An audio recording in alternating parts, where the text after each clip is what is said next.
राय रंजीत की हवेली से आ रहे हो ना तुम लोग?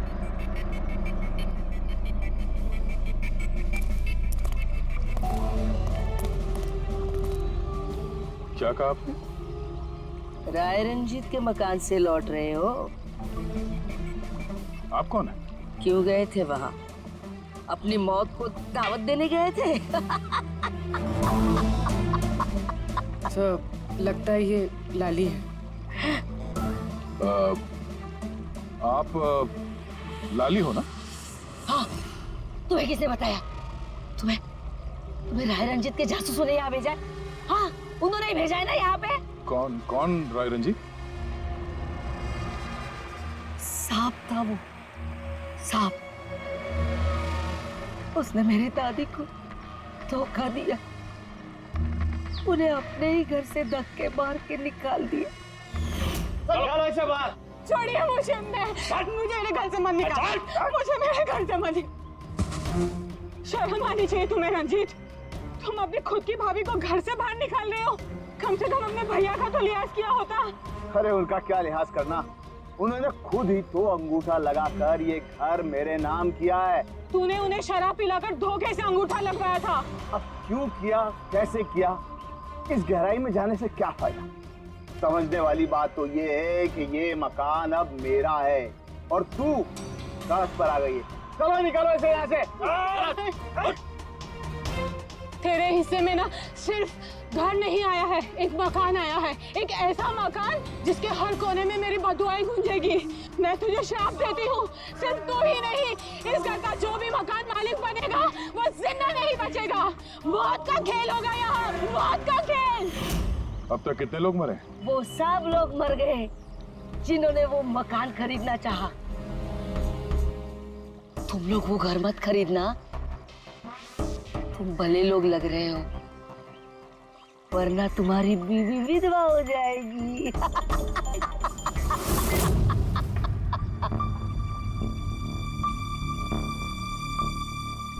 माँ जी, ये कुछ पैसे हैं, काम आएंगे।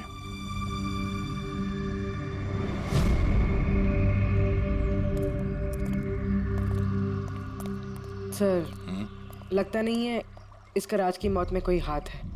ये तो खुद बेचारी सदमे और विश्वास में लग रही है। हो सकता है राज की मौत कोई मर्डर ही ना हो, कोई हादसा हो।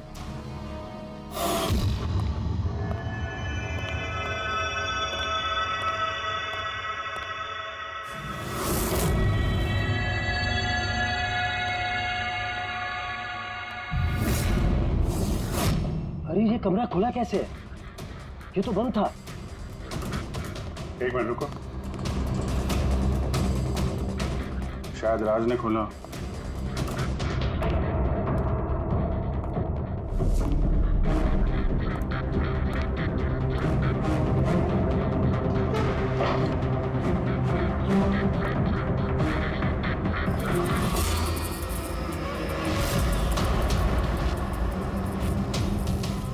ये है तो छत्ता यहाँ पे। इधर आ। जी सर। ये है मधुमक्खी का छत्ता। अरे मैं पहली बार देख रहा हूँ साहब।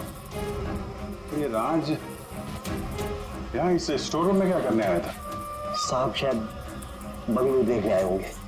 अच्छा, और उस वक्त तुम खाना लेने गए थे? जी सर।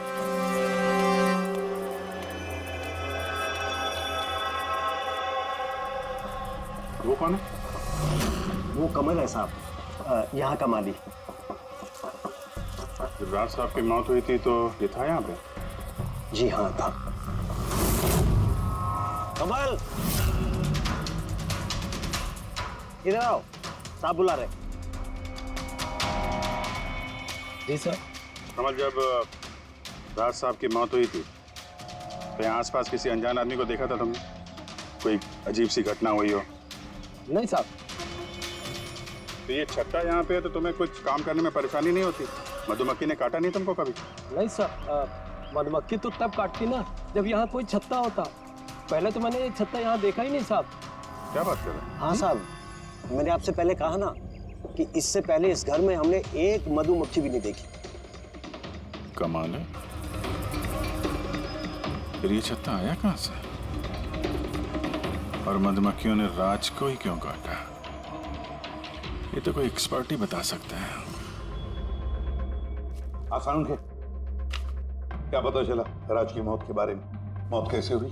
बॉस, इसकी मौत मधुमक्खियों की वजह से हुई है। यार तुझे पूरा यकीन है राज की मौत मधुमक्खियों की वजह से ही हुई है?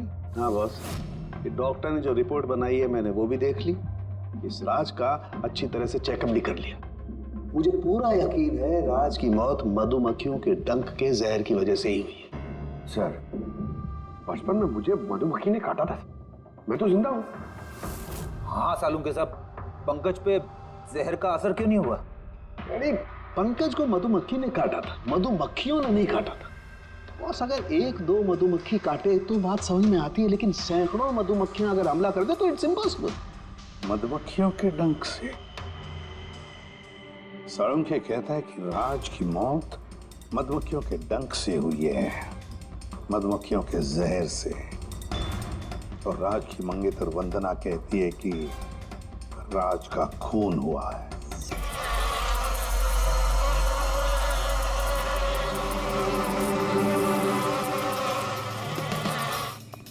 100% इस छत्ते को बाहर से लाकर यहाँ पर लगाया गया। मधुमक्खी के छत्ते को किसी और जगह से लाके किसी और जगह लगाया जा सकता है? इतना आसान है? इतना मुश्किल भी नहीं है। शहद के व्यापार के लिए अक्सर ऐसा किया जाता है। आप बता सकते हैं कितने दिन पहले इस सत्य को यहाँ पे लगाया गया? ज्यादा दिन नहीं, लगभग 2-3 दिन। सर, अगर मान भी ले कि खूनी ने ये छत्ता यहाँ पर इसलिए लगाया था कि वो राज को मार सके, लेकिन उसे कैसे पता था कि ये मधुमक्खियाँ राज पे ही हमला करेंगे, किसी और पे नहीं? मधुमक्खियाँ बिना वजह किसी पे भी डंक नहीं मारती, क्योंकि डंक मारने के बाद उनकी खुद की भी मौत हो जाती है। तो ऐसी क्या चीज है जो उन्हें उत्तेजित करती है अटैक करने के लिए? देखिए, जब उन्हें लगता है कि सामने वाले इंसान से उन्हें कुछ खतरा है। अच्छा केदार साहब, ऐसा हो सकता है क्या कि मधुमक्खियों को ट्रेन किया जा सके कि वो किसी एक आदमी पे हमला करें? कैसी बातें करते हैं अभिजीत साहब, ये मधुमक्खियाँ शार्प शूटर नहीं कि कोई भी इन्हें कह दे कि फला फला को डंक मार कर आ जाए। अच्छा, आपने अभी भी कहा कि ये मधुमक्खी किसी को काटने के बाद ये खुद भी मर जाती है, तो ऐसी क्या मजबूरी है कि वो किसी को काटती है? जरा डिटेल में समझाएंगे? मधुमक्खी जब भी किसी को डंक मारती है तो फेरोमोन नाम का एक गंध छोड़ती है, जिससे कि बाकी मधुमक्खियां सचेत होकर सब मिलकर उस पर हमला कर देती है। इसीलिए मैंने पहले भी कहा था, मधुमक्खियां बिना वजह किसी पे भी हमला नहीं करती। जरूर राज ने मधुमक्खी के छत्ते के साथ कुछ छेड़खानी की होगी।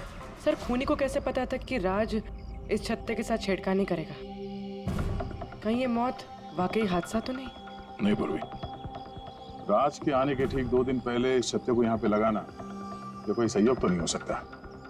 सर, राज की मौत के बाद ये घर वंदना के नाम हो जाएगा, कहीं इन सबके पीछे वंदना तो नहीं? वंदना इंडिया कब आ रही है? What nonsense! How could you even think like that? आप ऐसे कैसे सोच सकते हैं कि राज की मौत के पीछे मेरा हाथ हो सकता है? और फर्ज कीजिए कि राज की मौत के पीछे मेरा हाथ था, तो मैं आप लोगों को फोन क्यों करती? पुलिस तो ऑलरेडी ये केस क्लोज कर चुकी थी ना। देखिए, हम सिर्फ पूछ रहे हैं। वैसे राज जी के बाद ये मकान किसके नाम पे है? I don't know. राज ने गवर्नमेंट से मकान खरीदा था, तो शायद गवर्नमेंट को वापस मिल गया। मुझे अभी तक कोई नोटिस नहीं है। हाल फिलहाल में राज का किसी के साथ कोई झगड़ा हुआ था? I have already told you that Raj एक नेक दिल इंसान थे और उनका किसी से दुश्मनी होना वाज इम्पॉसिबल। अगर मुझे पता होता कि राज की नेक दिली उनकी जान ले लेगी तो मैं उन्हें कभी इंडिया आने ही नहीं देती। ये अनाथ आश्रम खोलने का ख्याल राज जी के दिमाग में कैसे आया? राज खुद अनाथ थे, इसलिए वो दूसरे अनाथ बच्चों की फीलिंग समझते थे। वो अनाथ बच्चों को घर जैसा माहौल देना चाहते थे, और जैसे उन्हें पता चला कि गवर्नमेंट ये मकान नीलाम कर रही है तो राज ने सबसे ऊंची बोली लगाकर ये मकान खरीद लिया। तो कहीं इस राज की मौत का कारण ये घर तो नहीं? हो सकता है कोई और भी इस घर को खरीदना चाहता था, राज बीच में आ गया इसलिए। What? कोई इतना नीच कैसे हो सकता है? इस दुनिया से इंसानियत उठ गई है क्या? इंसानियत है वंदना जी, इंसानियत है, लेकिन कुछ लोग हैं जो इंसानियत में जहर घोलने पे तुले हुए हैं। पता करते हैं किस किस को दिलचस्पी थी इस प्रॉपर्टी में। देखिए सर, मैं आप लोगों को नहीं बता सकता हूँ कि राज जी के अलावा किन किन लोगों ने इस नीलामी में हिस्सा लिया था। सॉरी। क्यों नहीं बता सकते? देखिए ये सरकारी सर इंफॉर्मेशन है, ऐसे किसी के साथ शेयर नहीं कर सकता हूँ मैं। हम भी तो सीआईडी का ही काम कर रहे हैं। हाँ वो सब ठीक है, लेकिन क्या है कि अगर सरकारी नोटिस मिल जाए तो मैं ये आपको इंफॉर्मेशन दे सकता हूँ, उसके बिना नहीं दिखा सकता सर। नोटिस मिल गया। आप खुश हैं? आप देखिए अगर काम कायदे से होता है तो अच्छा लगता है। हाँ ठीक है, ये लीजिए, ये लीजिए। कुल मिलाकर सर 12 लोग थे जो इस बंगलों को खरीदना चाहते थे सर। इस बंगलों के पास एक्चुअली सरकार एक हाईवे बना रही है, इसलिए सब लोग बढ़ चढ़कर बोली लगा रहे हैं और हर कोई इस बंगलों को खरीदना चाहता है। अच्छा, ये राज जी की मौत के बाद अब ये मकान किसको मिलेगा? देखिए राज जी ने कागजी कार्यवाही पूरी नहीं की थी, इसलिए नीलामी अब दोबारा से होगी और जो विजेता होगा उसको ये बंगलो मिल जाएगा। आई सी। और ये नई नीलामी कब होगी? देखिए सर अभी उसकी डेट तो तय नहीं है सर, लेकिन आपको एक बात और बताना चाहूंगा सर कि राज्य से जितने भी बिल्डर्स थे वो काफी भड़के हुए थे, काफी नाराज थे, क्योंकि उन्होंने सबसे ज्यादा बोली लगाई थी। नहीं सर, एक्चुअली उन्होंने डेडलाइन के बाद बिड सबमिट की थी सर, इसी वजह से लोग नाराज थे उनसे। हाँ, लेकिन अगर डेडलाइन के बाद उन्होंने बिड किया था तो सरकार ने एक्सेप्ट कैसे कर लिया? सर एक्चुअली वहां पर वो अनाथ आश्रम खोलना चाहते थे और सर अमेरिका से जो इंडिया का वक्त का फर्क है सर वो 9.5 घंटे का है, इसलिए सरकार ने वो बिड एक्सेप्ट कर ली थी। देखिए अब घर तो उसी को मिलेगा जिसकी किस्मत में होगा सर। किस्मत में नहीं भी होगा तो उसने अपनी किस्मत की रेखाएं बदलने के लिए कोशिश तो की होगी और जरूर इस लिस्ट में से ही कोई होगा वो। ललित जी, अब तो ये दोबारा नीलामी होगी, तो जिन लोगों ने अप्लाई किया है इस दूसरे नीलामी के लिए, क्या हम उनकी लिस्ट देख सकते हैं? नो सॉरी, ये लिस्ट आपको मैंने इसलिए दिखा दी कि ये नीलामी हो चुकी है, लेकिन वो जो नई लिस्ट आने वाली है सर वो तो आप किसी भी कीमत पे नहीं देख सकते। अरे अरे अरे अरे साळुंखे, तू क्या करने क्या जा रहा है यार? क्या सुन रहा हूं मैं? जो सुना है सही सुना बस। क्या सुना? रिजाइन हो रहा है तू? हाँ। क्यों क्यों? बस मेरा टाइम आ गया। क्या टाइम आ गया? 1 मिनट टाइम है यार अभी। अरे ये टाइम नहीं यार। तो फिर देखो, हर इंसान को लाइफ में एक न एक दिन रिटायरमेंट लेना पड़ता है ना, चाहे वो क्रिकेटर हो, म्यूजिशियन हो, कोई भी हो। मेरा भी टाइम आ गया, मैं भी रिटायरमेंट ले रहा हूँ। अबे कहाँ जा रहा है तू? ये देख लो। ये क्या है? देख लो देख लो। यार क्या तू कर रहा है साळुंखे? समझ में नहीं आ रहा है ये। एयर टिकट कहाँ जा रहा है? हाँ, लंदन। अरे वाह रे वाह। पंकज कैंसिल कर। नहीं नहीं कैंसिल नहीं होगा। अबे रिफंड मिल जाएगा, पैसे वापस मिल जाएंगे, कल की टिकट है, डोंट वरी। मुझे रिफंड नहीं चाहिए, मैं जा रहा हूँ वापस। यार तू ऐसे कैसे जाएगा? क्या हुआ क्या? अरे इतनी बड़ी गलती होगी कि शर्म आ रही है अपने आप पर। ऐसी कौन सी गलती हो गई? वो मधुमक्खियों वाला केस। ओहो, मधुमक्खियों वाला केस। हाँ यार, हादसा नहीं है बॉस, वो खून है खून। यही मुझसे गलती हो गई। मधुमक्खी के एक्सपर्ट से बात हो गई तेरी? क्या बताया उसने? यार एक्सपर्ट से भी बात की, मैंने अच्छी तरह से चेक भी किया, तब मुझे पता पड़ा ये तो हादसा नहीं है, खून है। मधुमक्खियों को तो वो हथियार के तौर पर इस्तेमाल कर रहा है यार। सालों के सब वो किसे? देखो मधुमक्खियां कब आती हैं इंसान के पास? जब उन्हें फेरोमोन की गंध आती तभी ना। हाँ, जब उन्हें इंसानों से खतरा लगता है तब मधुमक्खियां इंसान के पास आती है, डंक मारती है। बस यार यही मुझसे गलती हो गई। ये मैंने सोचा ही नहीं कि फेरोमोन तो बनाया भी तो जा सकता है ना यार। हाँ यार, फेरोमोन तो आर्टिफिशियली भी बनाया जा सकता है, लेबोरेटरी में, फैक्ट्री में। मतलब किसी ने ये आर्टिफिशियल फेरोमोन बनाया और वो किसी भी तरह से राज के शरीर पर लगा दिया, बस मधुमक्खियां आ गई और उस पर अटैक कर दिया। साळुंखे उठ उठ उठ, पिपलिया गांव चला जा।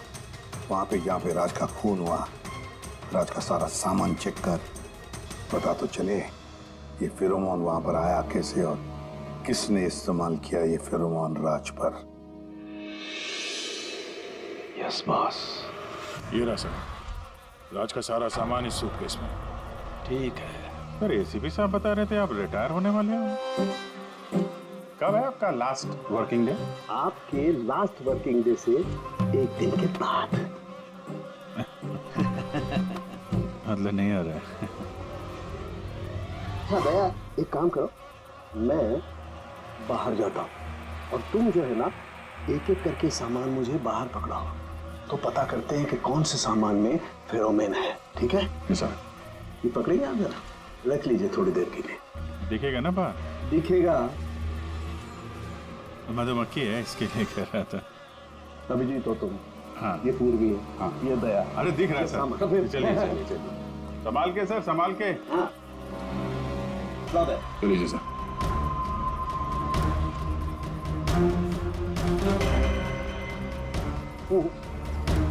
नहीं, इसमें फेरोमोन नहीं।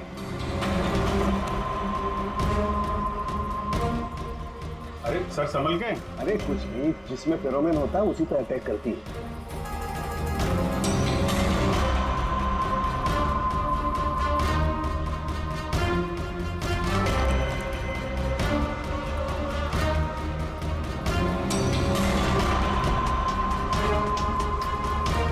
अरे यार,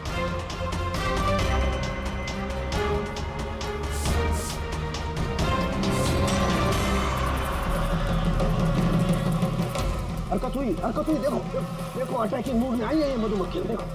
सर किसी ने राज के परफ्यूम में फेरोमोन मिलाया। अरे यार, ये मधुमक्खी ने मुझे काटा ना।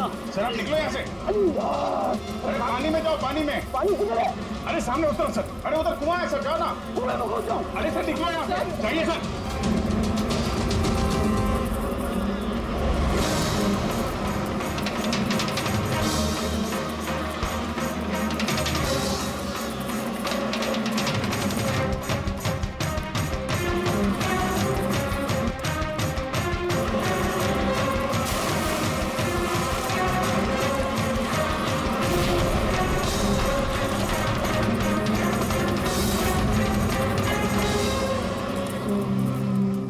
आप ठीक हो सर? बाप रे बाप, ये मधुमक्खियां आपको रिटायर नहीं होने देंगी सर। बाहर निकालो मुझे। आइए आइए आइए सर। मधुमक्खी, अरे नहीं, आइए आइए आइए। हेलो जी, नमस्ते, कैसे हैं आप? जी मैं चंदूमल फंडूमल कंकेशवास। अरे वाह, बहुत लंबा नाम है आपका। बताइए क्या काम था आपको? जी वो नीलामी के लिए आया था मैं, वो पुराना वाला बंगलो हाईवे के पास, वो खरीदना है मुझे। सर ऐसे नहीं खरीद सकते हैं सर, उसमें नीलामी होगी तभी वो जो जीतेगा वही खरीद सकता है। अरे तो पैसा लगाएगा ना, मैं पैसा लगाएगा। देखिए अब टाइम नहीं बचा है, सिर्फ 15 मिनट बचे हैं, आप लेट हो गए। अरे क्या बात कर रहे हैं सर, 15 मिनट में क्या क्या हो जाता है। ये देखिए ना, मैं तो ये बेड का लिफाफा भी लाया हूँ, ये देखिए। राकेश इधर रजिस्टर लेकर आ।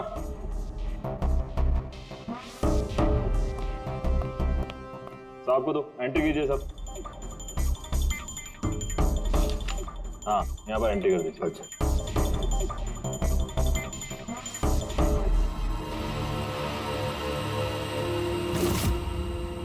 यहाँ साइन कर दीजिए लास्ट में। Good, light. अच्छा वेरी गुड, ये तो अच्छा हो गया सर। वो बंगले का चाबी? और मजाक कर रहे हैं? अरे चाबी ऐसे थोड़ा ना मिलती। अरे भाई बोली लगेगी, नीलामी होगी, उसके बाद जो जीतेगा उसको मिलेगा। भाई क्या बात कर रहे हैं आप? बेट तो मैं ही जीतूंगा, ये पक्का है। भाभी और बच्चों को मेरा प्यार देना, ठीक है सर? Thank you. पता नहीं कहाँ से चले आते हैं, कमाल है।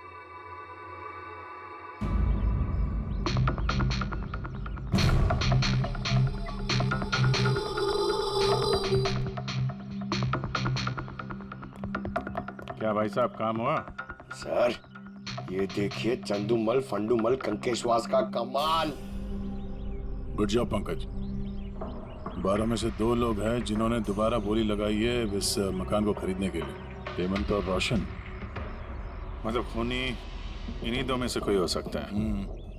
और जो कोई भी है इस बार भी इस मकान को हथियाने के लिए किसी भी हद तक जा सकता है। कहाँ है तू? तेरी कितनी हिम्मत! मेरी पुश्तैनी जायदाद पे नजर रखेगा तू?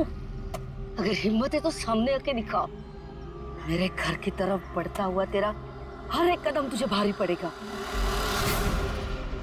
भारी पड़ेगा।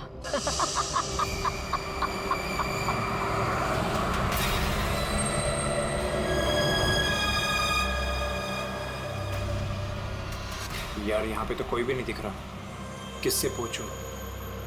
इतना घना जंगल है, कोई साइन बोर्ड भी नहीं है यहाँ पे।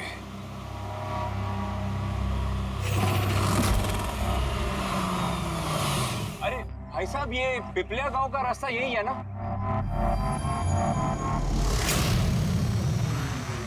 अरे सुनो ना भाई साहब, अरे बड़ा अजीब आदमी है।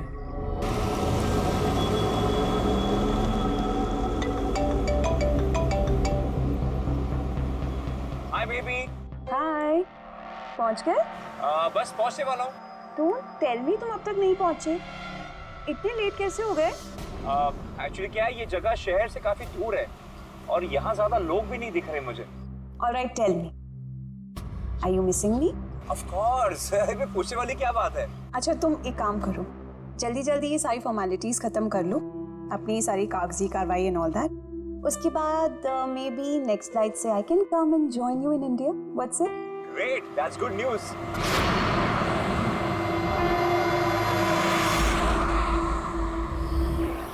अच्छा बेबी, मुझे लग रहा है कि मैं पहुंच गया हूँ, वो मकान दिख रहा है मुझे। अरे ये गेट क्यों बंद है?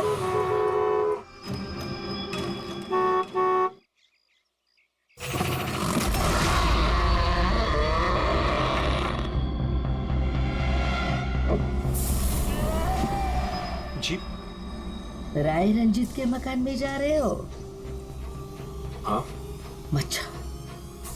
मत जा, वो तेरी जिंदगी की सबसे बड़ी गलती होगी।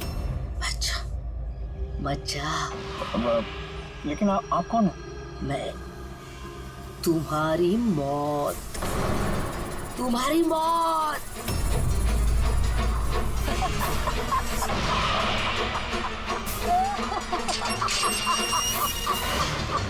बुढ़िया चल चल, अरे जा। अच्छा वरना तू भी मरेगा, मत जा वरना तू भी मरेगा, नमस्ते साहब, आप राज साहब हैं? हाँ। आइए। Hello Raj, are you okay? कौन था? हाँ, अरे वंदना मैं ठीक हूँ, कोई नहीं था और मैं पहुंच गया हूँ। ठीक है, बंगले पे मैं कॉल करता हूँ तुम्हें। Okay, you take care. हाँ, I will speak to you soon. Bye.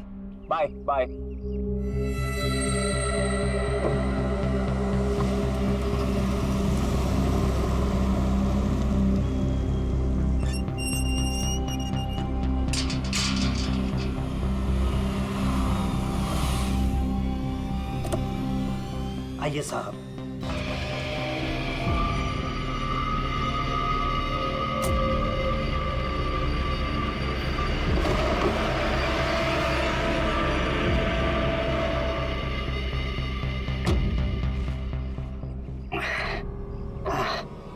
साहब, सफर में कोई तकलीफ तो नहीं हुई?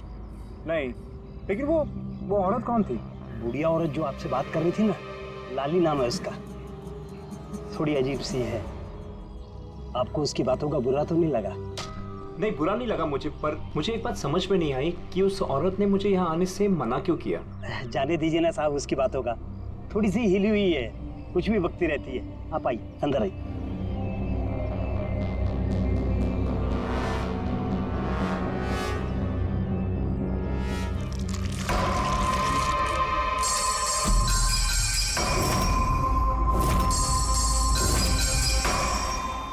ये आदमी तो मुझे बीच रास्ते में मिला था। उसका नाम कमल है, यहाँ का माली।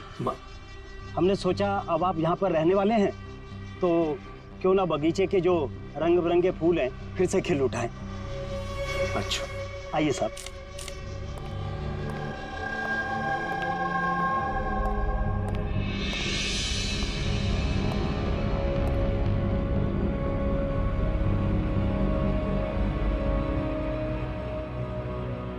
अच्छा एक बात बताइए जी।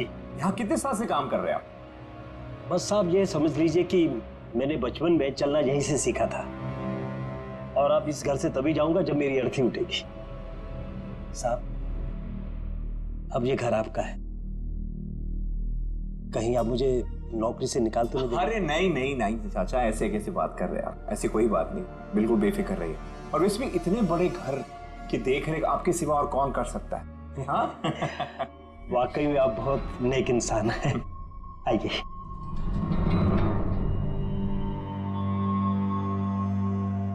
साहब ये है आपका रूम, वॉशरूम उधर है, आप फ्रेश हो जाइए, तब तक मैं आपके लिए खाने पीने का बंदोबस्त करता हूँ। ठीक है। ठीक है साहब।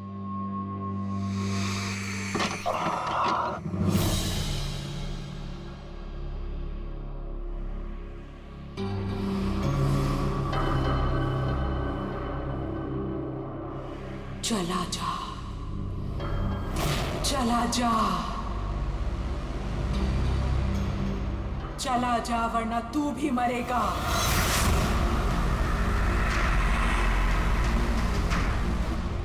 कौन?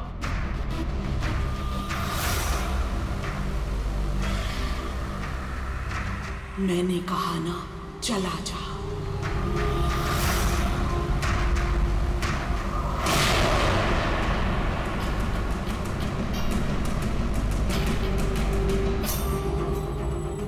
कौन है?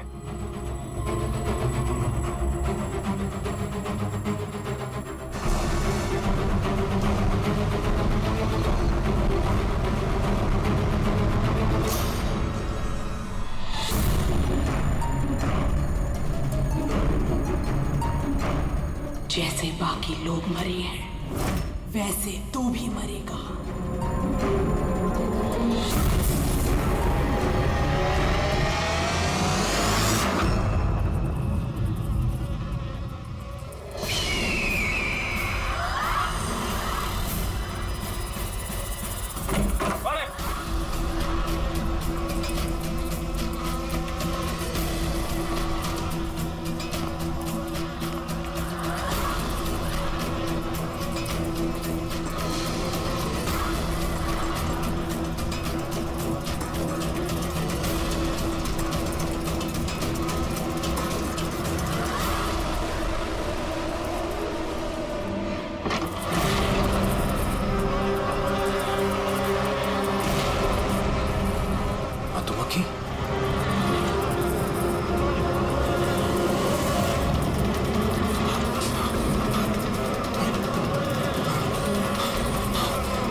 प्रद्युमन प्लीज। हाँ जरा शांत हो जाइए, कौन बोल रही है? मैं कौन बोल रही हूँ, मुझे क्या काम है, मैं सिर्फ उन्हें बताऊंगी। Can you just make me speak to him right now, please? एक मिनट होल्ड करिए। सर, हाँ सर, फोन कॉल है। सर कोई लेडी है, बहुत रो रही है, कह रही है सिर्फ आपसे बात करेगी। Hello hello, ACP Pradyuman. हाँ मैं एसीपी प्रद्युमन बोल रहा हूँ। सर, हाँ कहिए। सर मैं वंदना बोल रही हूँ अमेरिका से। हाँ बताइए। सर मेरे साथ बहुत बहुत बहुत बुरा हुआ सर। क्या हुआ आपके साथ? सर मेरे फियांसे राज इंडिया गए थे कुछ नए मकान खरीदते। सर मधुमक्खियों के काटने से उनकी मौत हो गई। क्या? अच्छा तो बताइए मैं क्या कर सकता हूँ आपके लिए? सर लेकिन मुझे लगता है कि उनकी मौत मधुमक्खियों के काटने से नहीं हुई। इनफैक्ट उनका मर्डर हुआ है। He's been killed। तो ऐसे क्यों लगता है आपको कि उनका खून हुआ है? सर वो जब प्रॉपर्टी खरीदने के बाद कागजी कार्रवाई के लिए जा रहे थे तो तब तब क्या हुआ? सर मैंने साफ साफ सुना था, राज को कोई औरत धमका रही थी। कौन थी वो औरत? No sir, I have no clue. जरा एक बात बताइए, क्या आपके राज की यहाँ इंडिया में किसी के साथ कोई दुश्मनी थी, कोई झगड़ा वगड़ा हुआ था? नहीं सर, राज की किसी के साथ कोई एनिमिटी, कोई दुश्मनी नहीं थी। इनफैक्ट राज तो इंडिया में किसी को जानता ही नहीं था। तो फिर कौन कर सकता है ये? कौन जान ले सकता है राज की? क्या आपको किसी पर शक है? नहीं सर, कोई शक नहीं। सर राज तो एक नेक काम करने जा रहे थे। कैसा काम? He wanted to start an orphanage. सिर्फ एक अनाथ आश्रम खोलना चाहते थे वो। वाकई नेक काम है, लेकिन किससे खरीदने वाले थे मकान वो? सब मकान तो वो ऑलरेडी खरीद चुके थे गवर्नमेंट से नीलामी के बाद। वो सर इंडिया कागजी कार्रवाई के लिए गए थे। देखिए, एक काम कीजिए, सारे के सारे डिटेल मुझे भेज दीजिए, मैं आपकी पूरी की पूरी मदद करूंगा, ठीक है? सर मैंने सीआईडी के बारे में बहुत सुना है। सर मुझे भी जस्टिस मिलेगी ना? वंदना जी, मैं आपसे वादा करता हूँ, आपको पूरा का पूरा इंसाफ दिलाएंगे हम, और जिसने भी आपके राज के साथ बुरा किया है उसे हम सजा दिलवाएंगे। वंदना, उसका मंगेतर राज अमेरिका से इंडिया आता है मकान खरीदने, अनाथाश्रम चलाने, और राज की मौत होती है मधुमक्खी के काटने से। इंटरेस्टिंग।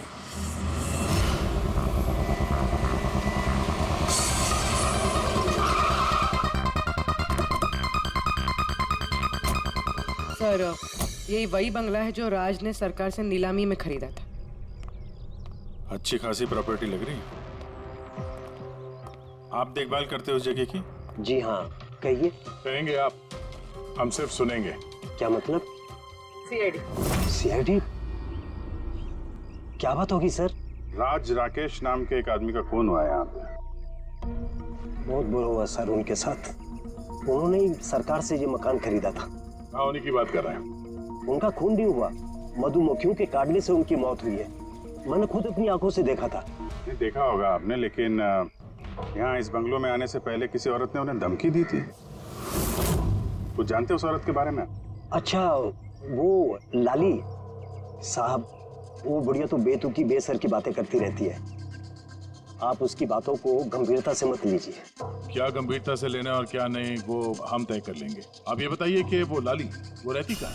कहीं भी नहीं सर। कहीं भी नहीं मतलब? उस बेचारी का ना तो अपना कोई घर है और ना ही कोई अपना परिवार। बस दिन भर इधर उधर घूमती रहती है। नहीं, कहीं तो बैठती होगी, खाना वाना खाती होगी। कोई एक जगह होगी ना जहाँ पे वो रहती होगी ज्यादातर। हाँ, पास में एक तालाब है, अक्सर वहीं बैठी रहती है। अच्छा, दे क्या तुम इस लाली से मिल लो, तब तक इस मकान का चक्कर लगा लेता हूँ मैं। ठीक है, अब जरा वो जगह दिखाओ जहाँ पे खून हुआ था। आइए साहब। राज साहब यहाँ गिरे पड़े थे।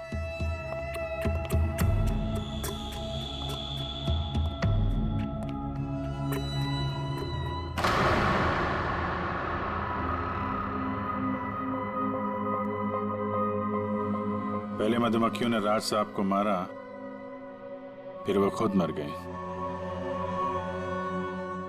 ये मधुमक्खी के हमले यहाँ पे अक्सर होते रहते हैं क्या? नहीं साहब, इससे पहले तो मैंने एक मधुमक्खी भी नहीं देखी यहाँ।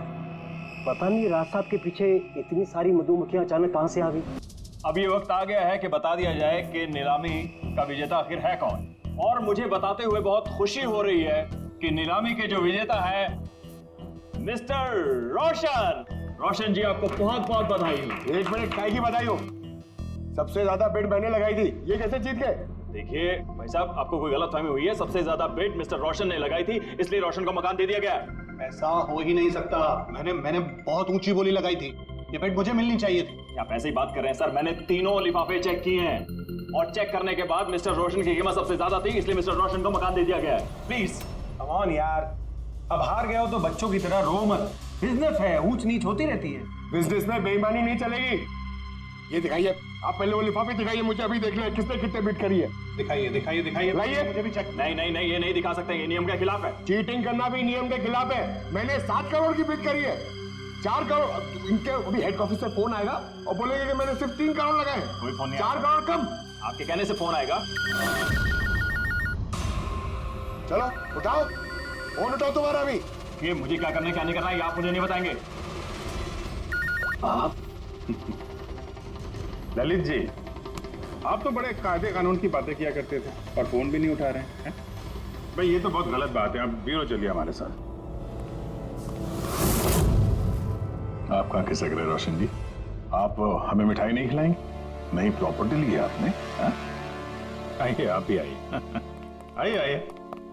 सर रोशन जी बिल्कुल ठीक बोल रहे हैं सर। सर रोशन जी का इससे कुछ लेना देना नहीं है। जो भी फ्रॉड हुआ है सर मैंने किया है। ये रोशन का जुर्म अपने सिर पर क्यों ले रहे हो? अच्छा खासा पैसा दिया है क्या रोशन ने तुम्हें? और एक बात याद रख लो, ये पैसा खर्च करने को नहीं मिलेगा, क्योंकि तुरंत फांसी होगी तुम्हें। सर इतनी सी बेईमानी के लिए फांसी चढ़ा देंगे? नहीं नहीं नहीं, बेईमानी के लिए नहीं, खून के लिए। खून के लिए फांसी होगी। खून? किसका खून सर? राज राकेश का खून, जिसने पिछली नीलामी में वो प्रॉपर्टी खरीदी थी। सर लेकिन मैंने किसी को नहीं मारा सर। सर मैंने नहीं मारा है सर किसी को। पता है। इस रोशन ने मारा है, तो इसकी पोल खोल दो, वरना इसके पाप का मटका तुम्हारे सिर पे फूट जाएगा। सर ये क्या कह रहे हैं सर आप? मैं भला राज को क्यों मारूंगा सर? इस प्रॉपर्टी के लिए, और किस लिए? क्या कह रहे हैं आप सर? सर मैं मानता हूं कि मैं ललित के साथ मिलकर नीलामी में छोटी मोटी हेरा फेरी करता था, पर सर एक प्रॉपर्टी के लिए किसी का मर्डर थोड़ी कर दूंगा मैं। मतलब तुम्हारे कहने का मतलब है तुमने ये खून नहीं किया? नहीं सर। चल ठीक है, पूर्वी जरा परफ्यूम लाना।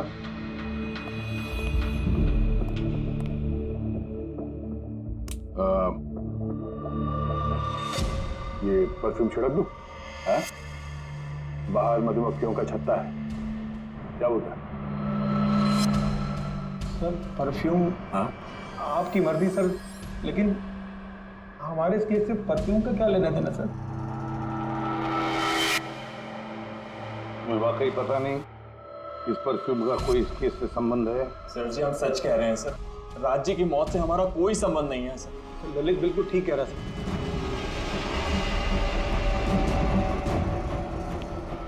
अगर ये खून रोशन ने नहीं किया तो फिर बचता है वही एक। इन कागज से साबित होता है कि तुम राय रंजीत के पोते हो। तुम्हारे पास तो बहुत बड़ी वजह थी इस मकान को वापस पाने के लिए, क्यों?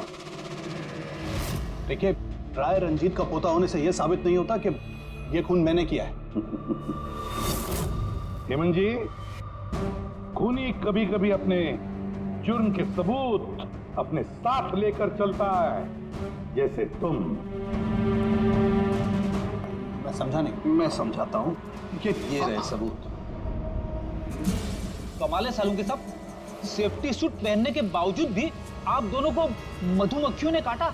हाँ, कभी कभी सेफ्टी सूट पहनने के बाद ही मधुमक्खियां डंक मार सकती हैं, और फिर मधुमक्खी के छत्ते को इधर से उधर ले जाने में तो और भी ज्यादा अटैक हो सकता है, नहीं? जी देखिए, वो दरअसल बहुत हो गया हेमंत, तुम्हारी बेगुनाही का और भी कोई सबूत चाहिए?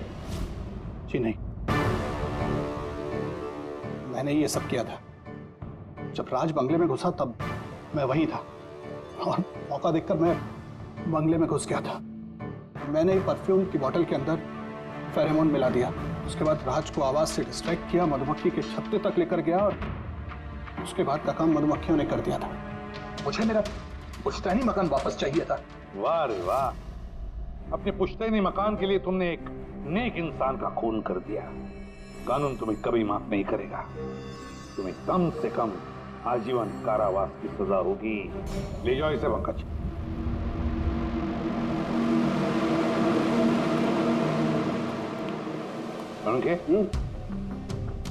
केस खत्म, रिटायर हो सकता है तू। मुझे रिटायर होना ही नहीं है।